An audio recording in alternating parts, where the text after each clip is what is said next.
Maulan na umaga mga kalabs. Nakita niyo yung weather. Naku, ang sad. Ang sad ng weather ngayon. Kaya,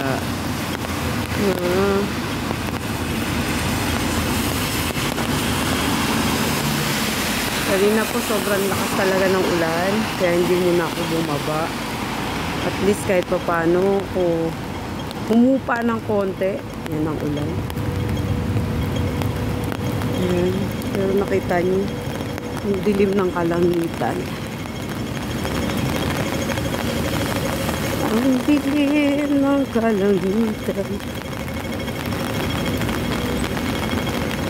Kumukulog-kulog pa. Katakot.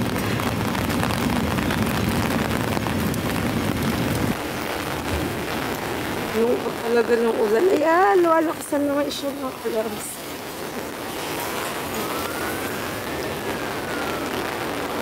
Wawa yung walang payong. Masakit talaga.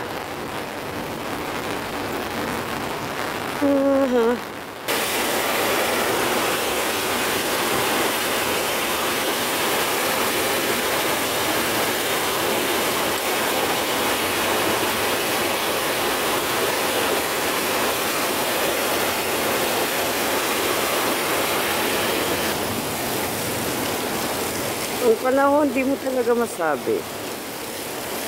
Uulan, ang araw. Kahapon, sobrang trick yung araw ngayon. Grabe yung ulan. At nakita nyo naman, hindi mo itatanggi ng ilog na to o dagat na to. Kung ano yung gano'ng kalakas yung ulan.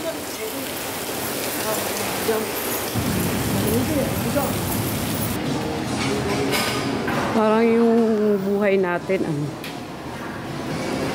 yung iba naiinip sa pag-angat mo, samantalang ikaw chill lang. Yung iba tinitignan kung hanggang saan ka na, pero ikaw mismo nag-aantay lang sa pagbuhos ng ulan ng blessing ng Panginoon sa buhay mo. Ang mahalaga naman sa buhay, yung wala kang inaapakan na tao, umaangat pa. Umaangat ka kasi wala kang inaapakan. Dahan-dahan man, pero sigurado, hindi yung nagmamadali. Mahirap yung nagmamadali, mamaya may pandaraya. Ang buhay natin parang orasan lang yan. Hindi mo alam kung anong oras, kailan.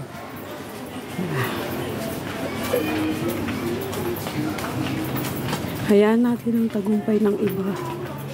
Maging masaya tayo sa tagumpay ng iba. At mag-antay tayo sa tamang panahon ng blessing na magagawa ng Panginoon sa atin. Huwag tayo mainip. Mahalaga hindi tayo naiinip. Chill lang.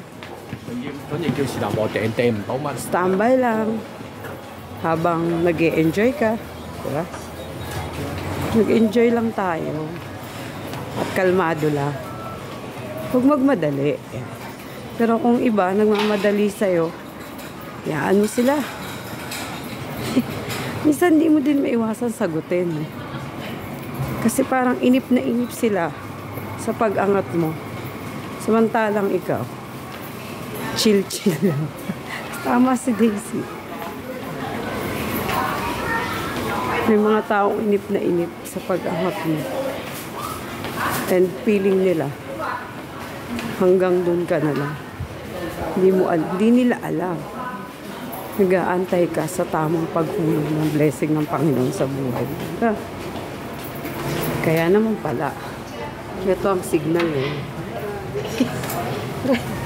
Kaya pala, lakas ng ulan dahil naka-red pala siya.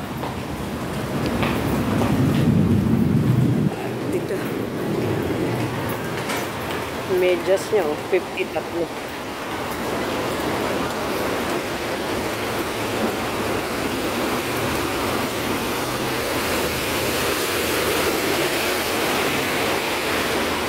Pinakamahalaga talaga, di ka nang daya, wala kang inapakan, Mabagal man yung pag-angat mo, wala kang inapa, wala kang dinayang pa.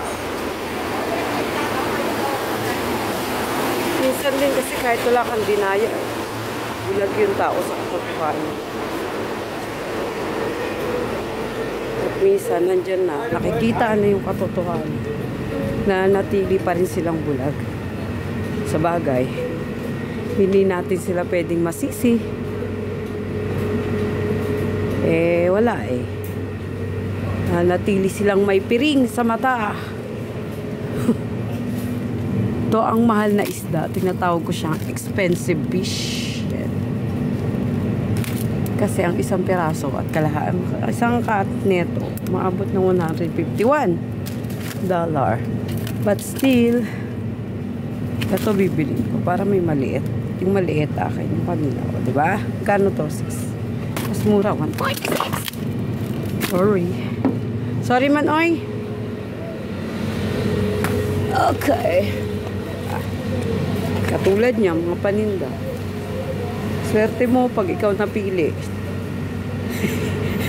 Yung iba mag-aantay lang. Nag-aantay pa rin. Pero later on, mabibilihan sila. Ganun lang yun eh. Tahimik lang yan sila. Pero people also will choose what they want to get, diba?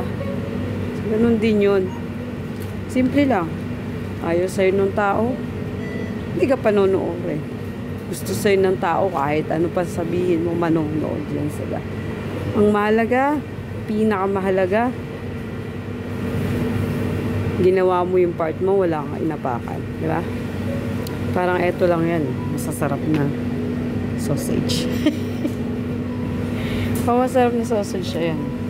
But mura lang yan. Sakura Honey Cocktail Sausage. Ang sarap. Laki 54. Laki na 54 lang. 24 naman tong isa. Pero ito.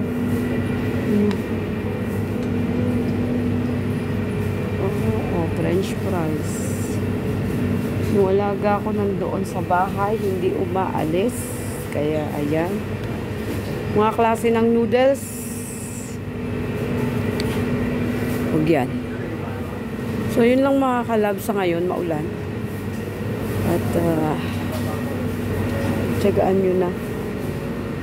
Kung ano lang ang inyong makita sa aking YouTube. Hindi tayo makabuelo mga kalabs kasi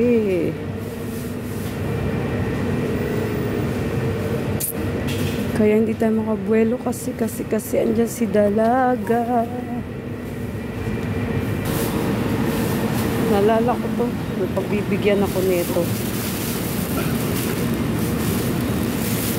At antay lang. Sana makapagpabox tayo mga kalabs. Para makapagbigay tayo nito. Sino ba nakain nito? At may pasalubong mo. 37 lang siya. So, yun lang mga kalabs. At ngayon, malakas pa rin ang ulan. Ang buhis ng ulan. So, babay na po mga kalabs. Nandito ako sa Kaibo. Yan.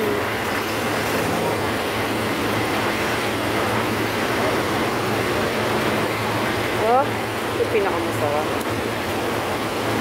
Kamote. So, yun lang mga kalabs. Babay na po. Durian, oh. Manga. Bye mga kalabs. See you sa mga susunod. Yan po ang Sanhoy Market. Bye-bye. God bless.